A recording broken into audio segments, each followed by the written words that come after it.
हेल' लोगोफोर, बे समाव नोंथांमोननि सिगाङाव मोनसे गोदान भिडिअ लाबोदों आरो बे जाहैबाय अनलाइन क्लास लानाय आरो बे समाज बिगियाननिनो क्लास 6नि बेनो जागोन चेप्टारा 13। दा बे बेटारि सोदोमस्रि बेनि सायाव लानो नागिरदों आरो बिनि सिगाङाव गुबुन गुबुन बे क्लासनिनो एखे साबजेक्टनिनो चेप्टारफोरखौ अलरेडि लाखांनाय दङ। बेखौ डिसक्रिपसनाव लिंक मोनगोन, बेजों थानानै नायनो हानाय जागोन। गासैखौबो प्लेलिस्टआव थांनानैबो नायनो हानाय जागोन।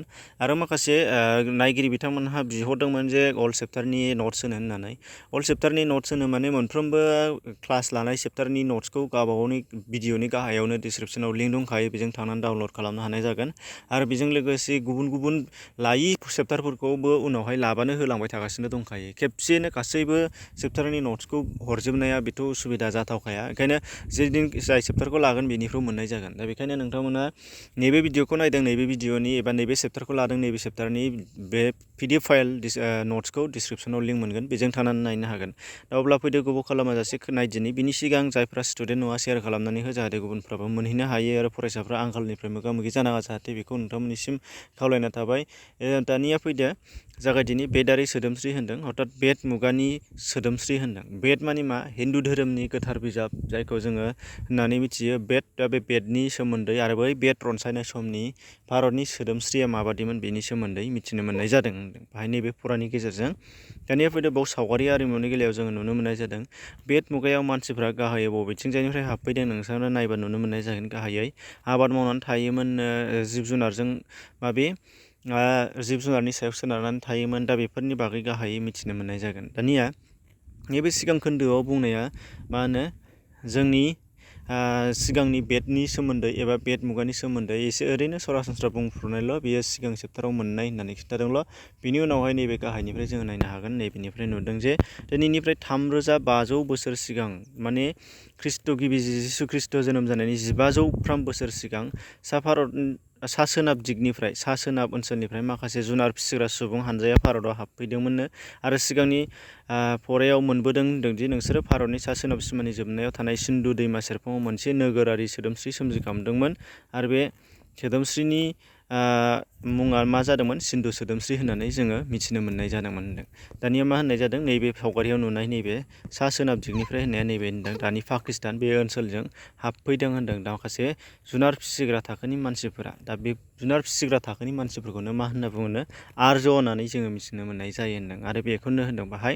दा बिसोरो 1500 जिसु ख्रिस्ट' जोनोम जानायनि 1500 बोसोर सिगांनिफ्राय बिसोरो बे जायगायाव हाबफैदों आरो मा खालामफैदोंनो? रायजो जाफैदों आरो गाहायै जिब जुनारखौ फिसिनानै थांनानै थाफैदों होनदों। गाहायै मोसौ, बोरमा मेन्दा, बे मोनथाम जुनारखौ बिसोरो फिसियोमोन होनदों। गराइ नाथाय बाहायाखैमोन आरो सिगाङाव गुबुन गुबुन जुनारफोरखौ बिसोर बाहायाखै, बे माथामखौ बाहायदोंमोन। बिसोरनि गांसो जाहोनानै गाइखेरनिफ्राय दिहुननाय बायदिसिना बेसादफोर बानायदों, बेजों जानानै थांनानै थादों होनदों। आरो उनावहालागै बिसोरो आबादबो मावदों, बेखौ एसे उनावहाय जों मिथिगोन। दानिया बिसोर मानसिफोरा गावसोरखौ मा होनना हारि होननानै मिथिहोदोंमोन? आर्य हारि होननानै मिथिहोदोंमोन होनदों। दा बेखौ गोसोआव लानांगोन।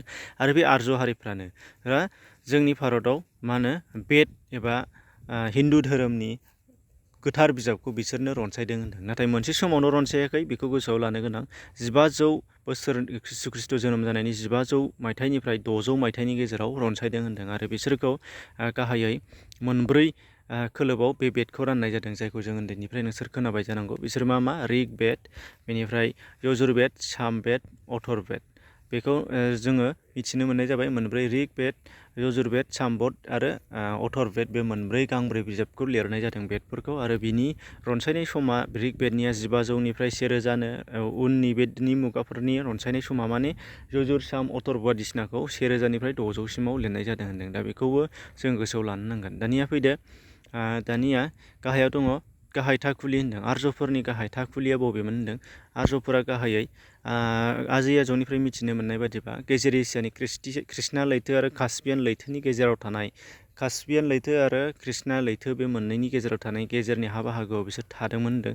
बेनिफ्राय फैनानै बिसोरो समनि दाहाराव भारताव हाबफैदों। सा सोनाब दिगनिफ्राय दानि पाकिस्तानहालागै बिसोरो फैनानै हाबफैदों आरो भारताव रायजो जाफैदों होनदों आरो बिसोरो भारतनि बै समनि भारत दा आफगानिस्तान आरो जिहेतु पाकिस्तानाव थानाय बे सिन्धु दैमा सेरफाङाव बिसोरो थाफैजेनदों होनदों आरो गावसोरखौ बैसोर थानाय ओनसोलखौ नाम होनानै दोनदोंनो सप्ता सिन्धु होननानै बुंनाय जादोंनो आरो बिसोर थानाय जायगाया दा आथिखालाव मा गोलैदों पाकिस्तान आफगानिस्तान बे ओनसोला गोलैबाय आरो खावसेया भारताव गोलैबाय होनदों गोदोनि बै समनि भारतनि आरो दा बिसोरो फैनानै सिबियोमोन आरो हिन्दु धोरोमखौ बिसोरो फार्स्ट जोनोम होफैजेनदों बेखायनो बिसोरखौ हिन्दु धोरोमारि होननानै मिथिनो मोननाय जादों होनदों दा बिसोरो सप्ता सिन्धु दैमा आरो बेनि दालाय दैसा गुबुन गुबुन माने दैसाफोर जेरै बिभासा सद्रु इराबती चन्द्रभागा बितस्ता ओमफ्राय सरस्वती बायदि दैमाफोरनि गेजेराव थानाय हा खोन्दोफोराव जिङाव बिसोरो रायजो जादों आरो बे जथायै बे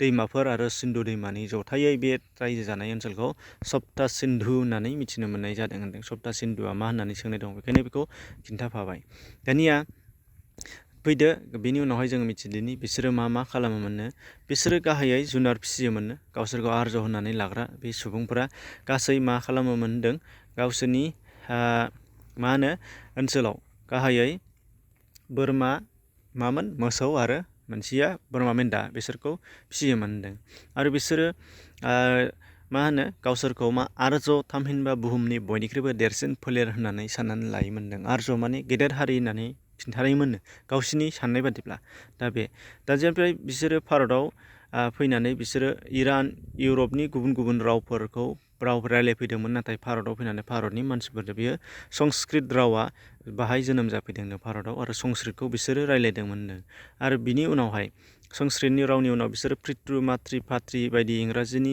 फादार मादार ब्रादार मा होनो बायदिसिनाफोर सोदोबफोरखौ बिसोरो गावसिनि संस्कृत रावाव सोफाफैदों होनदों दानिया आर्य सिबिजानाय मोदाय होनदों आर्यजों सिबिजानाय मोदायफ्रा सोर होनदों बाहाय नोंथांमोननो खिन्थाना होदों बाहाय फरायनानै आर्यफोरा सिबिग्रा मोदायफोरनि गुबुन गुबुन मुंफोरा मानो इन्द्रनो बरुन जायखौ जों हिन्दुआव मोनजोबो अग्नि बायु सम उषा बायदिसिना मोदायफोरखौ बिसोरो फुजिफैदोंमोन होनदों फैनानै फार्स्टआव बिसोरो बेबायदि फुजिफैदों उनावहालागै नाथाय सोलायलांदों होनदों बिनिनो इन्द्रखौ बिसोरो गोहोग्रा होननानै धोन सम्पति आरो जोहोलावनि नेरसोन होननानै गनायनानै लायोमोननो आरो गुबुन गुबुनफोरखौ गुबुन गुबुन बिथिङाव लानाय बेखौ जोङो फरायबा मोनथिनो मोननाय जागोन जिखिजाया सोंनायाव एबा गोसोआव लानो गोनाङा नैबे इसोरखौ गोसोआव लानांगौ सोर मोदायफोरखौ फुजियोमोन आर्यफ्रा सिबिजाथाव मोदाय होननानै सोंनायावबो बेनो दं इन्द्र बरुन अग्नि बायु सम आरो उषा बेखौ गोसोआव लाबानो जाबाय दानिया फैदो बेद रनसायनाय होनदों बेदखौ दहायनो खिन्थाखादोंमोन 1500निफ्राय 600 ख्रीष्ट गिबि जोनोम जानायनि 600 बोसोरसिम बे गेजेर ससे समाव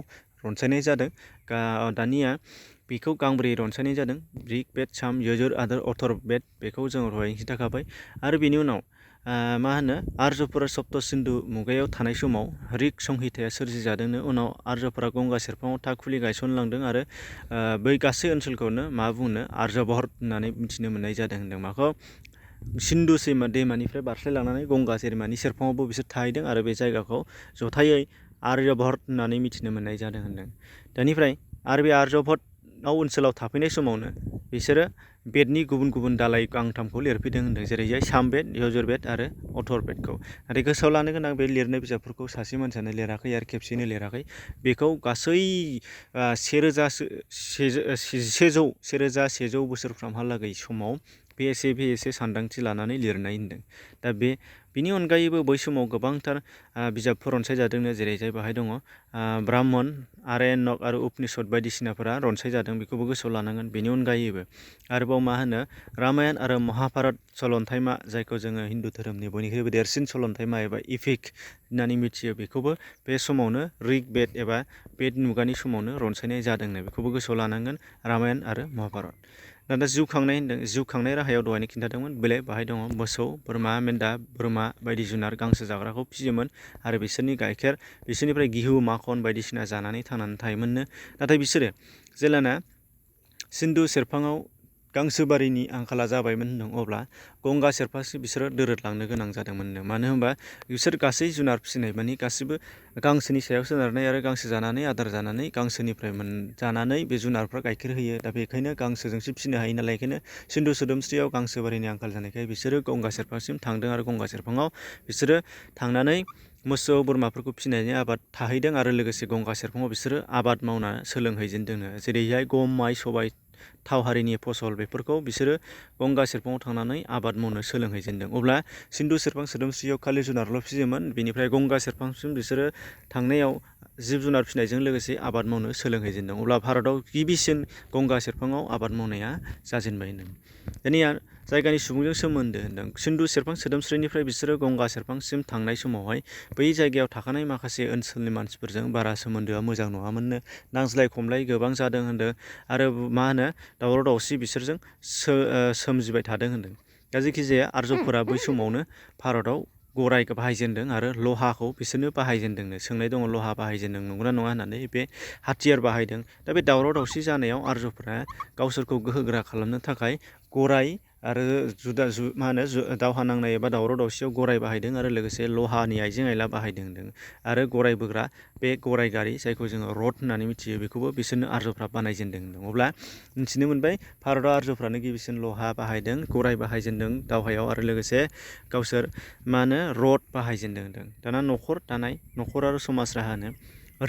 न'खर आरो समाज राहायाव जोङो नुनो मोननाय जादों आथिखालनि उनावहाय मा होनो बै समावहाय मा होनो बेद मुगानि समाव आर्यफोरा गाहायै मा होनो हौवा मानसियानो न'खरनि बयनिख्रुइबो गाहायमोन आरो हौवानि बैसोगोरासिन बोराइ मानसि एबा बोराइ मानसियानो न'खरनि गाहाय जायोमोननो आरो न'खरनि गासै हाबा हुखानि बिथोना बे न'खरनि गाहायजोंनो सोलियोमोननो। जेरै जोंनावबो दा बर'फोरनाव न'खरनि गाहायजोंनो सोलियो। बे दानिया हिनजावफोरनि माबाया माना बेवहाय गाहायमोन होनदों, नाथाय धोरोमनि बिथिङाव हिनजावफ्रा गोजौ बिबानबो मोननो हायोमोननो। धोरोमारि खामानिफ्राव जेनेबा फुजारि बायदिसिना माबा माबि जानायफ्राव हिनजावफ्राबो मोनोमोन, नाथाय हिनजावफ्रा एक्सुवेलि गाहाय थाखोनिमोननो।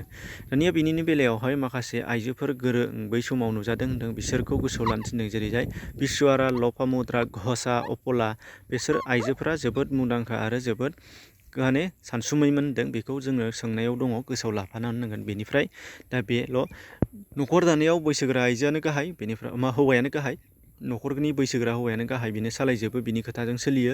हिनजावफोरनि माना गाहाय, नाथाय धोरोमनि बिथिङाव हिनजावफोरखौ गोजौ मान होयो। बेनिफ्राय बेनिनो हिनजाव माखासेनि बेलायाव बिस्वारा, लपामुद्रा, घसा, अपलाया मान गोनांसिन, बिसोरखौ गेदेमा होननानै मिथियो। बेखौ गोसोआव लाबानो जाबाय। दानिया बेदनि उन मुगानो ऋग बेदनि उनावहाय मा होनो आर्यफ्रा गाहायै जुनार फिसिदोंमोन, नाथाय सप्ता सिन्धु ओनसोलाव जानो हागौ समनि दाहाराव गांसोबारि फोथारनि आंखालाव बिसोरो फैदों, दहाय खिथादों। जेरैजाय बिसोरो दानि मा होनो पाकिस्तान आरो आफगानिस्तान आरो भारतनि सा बाहागोआव थानाय ओनसोलनिफ्राय बिसोरो लासै लासै दोरोदबोनानै उत्तर प्रदेश, आथिखालाव दा सोनाब भारत जों जेखौ होनो उत्तर प्रदेश रायजो, दा बे उत्तर प्रदेश रायजोहालागै गोसारफैदों। आबादनि थाखाय मा होनो गांसोबारिनि थाखाय आंखालनि थाखाय दोरोदबोदों आरो गावसोरखौ मा होनो आबाद मावनो सोलोंहोफैजेनदों होनदों। दा बेखौनो होनदों बेयाव बेद मुगानि उनाव बिसोर लासै लासै सिन्धु सेरफां सोदोमखौ नागारनानै भारतनि गुबुन गुबुन जायगायाव गोसारबोदों होनदों। बेखौनो बेयाव खिन्थानाय दङ, बेनिफ्राय बाव एसेग्राब गोनां गैया। दा सरि फन फैदोंमोन। दा बेनिफ्राय आं नोंथांमोननि सिगाङाव बेखौनो खिन्थानो नागिरदों। बेखिनियानो जोब्बाय। नैबे बेद मुगानि उननि मुगानि समावहाय ससेल' बेखौल' गोसोआव लानांगोन। बेनिफ्राय बेदनि सिन्धु सेरफांनिफ्राय गुबुन गुबुन भारतनि दाब दाब ओनसोलफोराव खारस्लायबोदों, बेखौल' गोसोआव लादो। दाना होदों सोंनाय फिन्नायनि बेलायाव गुबुन गुबुन मा होनो सोंनायफोर दङ। बेनिनो सोंनायफोरखौ डिसक्रिपसनाव लिंक दंखायो, PDF फाइल, बेजों थांनानै डाउनलड खालामनो हागोन। एसेनोसै, गुबुनफोरनो शेयार खालामनानै हो। साबस्क्राइब खालामाखै नेचार पाब्लिकेसन खालामनानै ला, जाहाथे उनाव आपडेट खालामनायखौ मोननो हानाय जायो। आरो सिगांनि भिडिअफोरखौ डिसक्रिपसनाव प्लेलिस्टनि लिंक मोनजोबगोन, बेजों थांनानै नायबानो जाबाय। एसेनोसै, गोजोन्थों।